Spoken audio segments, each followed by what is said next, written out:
Morning friends, welcome to my channel Ananya Roy. তো তোমরা সবাই কেমন আছো? আশা করি সবাই ভালো আছো। আমিও খুব ভালো আছি। তো আজকে সকালটা একটু দেরি করেই হলো। আজকে মহানবমী, সকলকে জানাই অনেক অনেক শুভেচ্ছা ও ভালোবাসা। সবারই পুজো কেমন কাটছে অবশ্যই জানিও। আর সামনেই মন্দির, আওয়াজ পাচ্ছ, আর নবমীর পুজো শুরু হয়ে গেছে। তো আমিও রেডি হয়ে গেছি চান টান করে। তো এরপর চলো মন্দিরে গিয়ে তোমাদেরকে পুজো দেখাবো, যা যা হবে সবটাই তোমাদের সাথে শেয়ার করব, সাথে থেকো। তত দেবী সুরেনাদি যোগানতম মুখেন কালী জগৃহে রক্তবদিষ্য সন্তান তথা সবাজ দানাতদয়া তত্ত্বচণ্ডিকাম নাতস্য উদনাং চক্রে গদাপাশিল্পি কামপি তস্যাতস্য দেয়াস্তু বহু শুশ্রাবসুতাম যতস্তদ তদভক্তের চামুণ্ডা সংস্কৃতি মুখে সমুদ্রতা শিক্ষা রক্তপাত মহাসুরা সাংসকারাংশ চন্দ্র পাপুত্রস্য সন্তান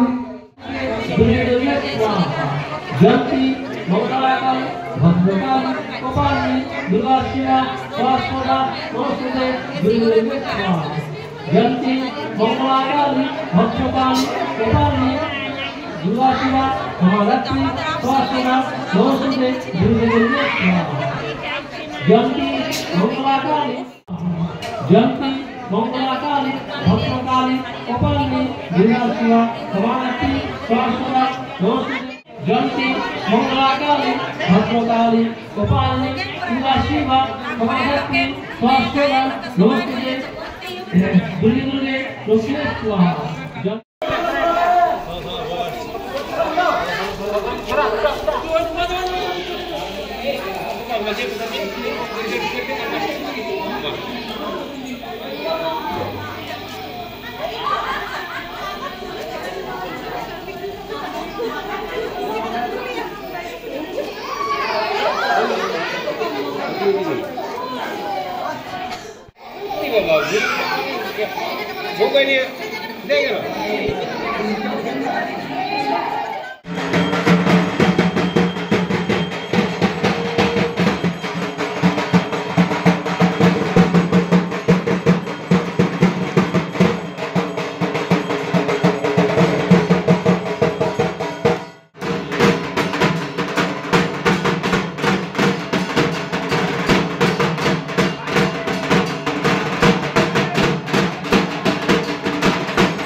নবমীর পুজো শেষ হয়ে যাবার পর শুরু হয়ে গেছিল বৃষ্টি। পুজোতে কি বৃষ্টি ভালো লাগে বলো না? বছরের 4টে দিন পুজো, সারা বছর সবাই অপেক্ষা করে থাকে এই 4টে দিনের জন্য। তার মধ্যেও যদি বৃষ্টি হয়, মন মতলব ভালো থাকে কারোর? একদমই ভালো লাগে না। তো যাই হোক, চলে যাচ্ছি এখন সবাই মিলে আমরা দুপুরের খাবার খেতে। এই যে চলে এসেছি। কি কি রান্না হয়েছিল সেদিন? শুক্তো হয়েছিল, আলু পোস্ত হয়েছিল, ডাল, চাটনি আর ভাত। তো চলো খাবারটা খেয়ে নিই।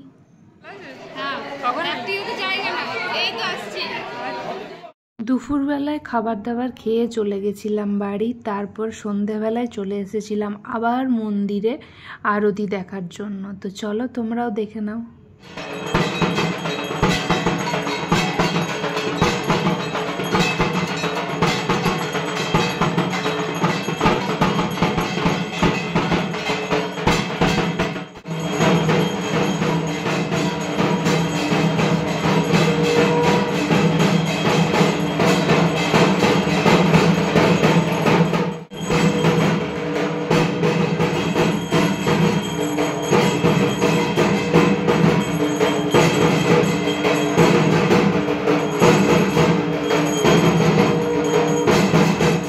সন্ধে আরতি দেখার পর রেডি হয়ে চলে এসেছিলাম মন্দিরে। দেখতেই পাচ্ছ প্রচুর লোকজন বসে আছে।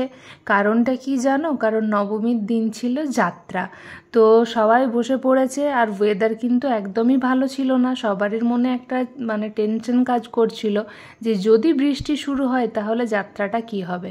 তো যাই হোক, সেদিন রাত্রেবেলায় আমাদের যাত্রা পুরো শেষ হয়ে যাবার পর কিন্তু বৃষ্টি হয়েছিল। তো চলো তোমরা দেখতে থাকো যাত্রাটা।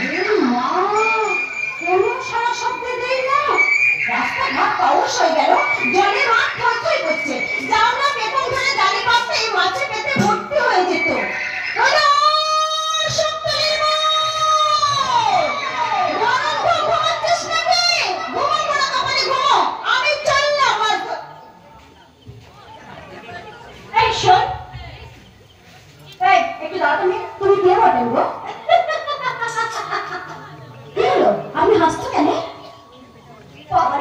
শুদ্ধ বাংলা ভাষায় কথা বলছিস তো, তাই আমি হাসছি। ও, তুমি এই গ্রামে নতুন হয়েছো না? কাল থেকে হাসতে হাসতে আমার পেটটা ব্যথা হয়ে গেল। আর কত হাসবো? বাবারে বাবা, চারিদিকে কালো কালো লোকজন দেখে আর ওই দুটো মাটি থই হচ্ছে কাদা। আর ওই শিলিগুড়ি ফুলের গন্ধগুলো জঙ্গলে ভর্তি। দাদাজি কেন যে কলকাতা ছেড়ে এখানে এলো কে জানে? মনের মানুষ খেতে চাইছি কিনা? মানুষকে মানুষ ভাবতে শেখো কি করে শিখবে? সে সারা প্রধান গাঙ্গুলির বলতো, সে সারা প্রধান যেমনি জানোয়ার তেমনি তুমিও। কথাটা শেষ করলাম না। হাজারো মেয়ে মানুষ তারপরে গায়ে নতুন এসছো, না হলে এখনই বুঝিয়ে দিতাম। আরে মদন না, মানে যাচ্ছে লাবণ নিয়ে। মদনা, ফের বলছি মাটি নরম হচ্ছে, আজকে রাস্তাটা ভাবতেই হবে।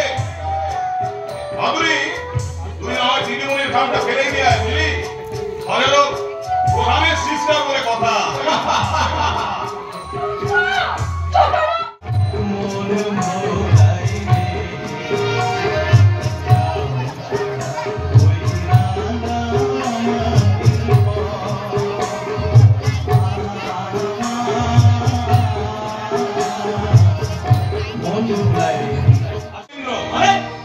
চাকরি করতে যাওয়া চলবে না, তোর কলকাতা যাওয়া চলবে না।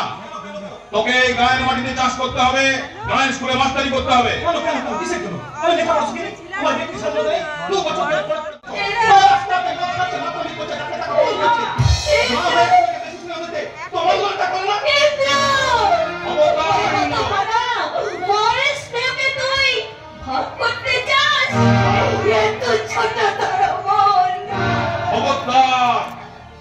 খবরদার বলছি, আমাকে যত পারিস অপমান কর, আমি সহ্য করবো, কিন্তু কোন শালা আমার মাকে অপমান করবে আমি এটা সহ্য করবো না।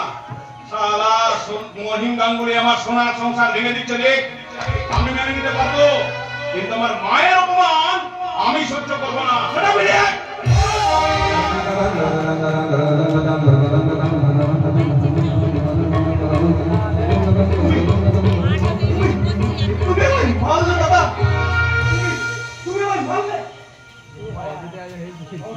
আমার ভুল হয়ে গেছে, আমার ভুল হয়ে গেছে। আমি ভেবেছিলাম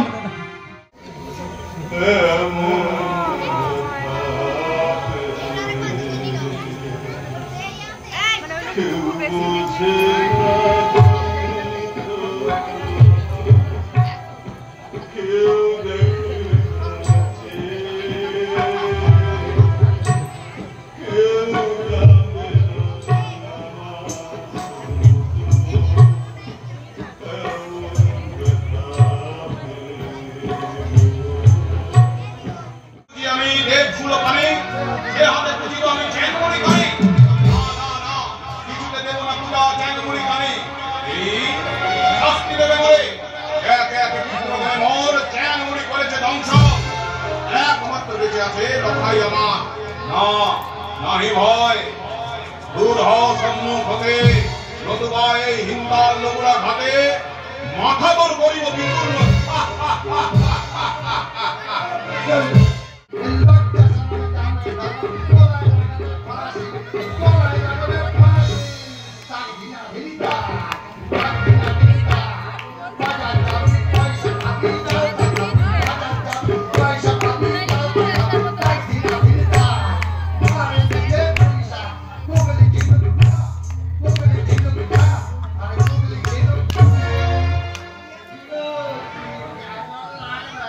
দেখার আগে আমি নিজেকে অনেক বড় ভাবতাম, কিন্তু এই গৌরীপুরে শিব ঠাকুরকে দেখে আমার মনে হলো মিথ্যেই আমার অহংকার, মিথ্যেই আমার ধ্যান ধারণা। হে সাধক, মা মাটি মানুষের অক্ষান্ত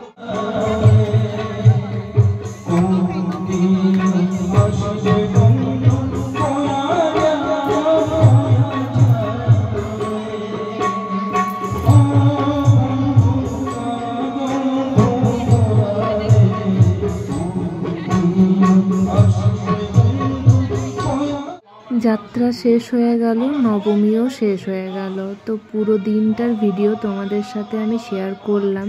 কেমন লাগলো অবশ্যই কমেন্ট করে জানিও। ভালো লাগলে একটা লাইক করে দিও। যারা এখনও চ্যানেলটা সাবস্ক্রাইব করোনি তারা একটু জলদি চ্যানেলটা সাবস্ক্রাইব করে দাও। সবাই ভালো থেকো, সুস্থ থেকো, সাবধানে থেকো। দেখা হবে পরের আরেকটা ব্লগে।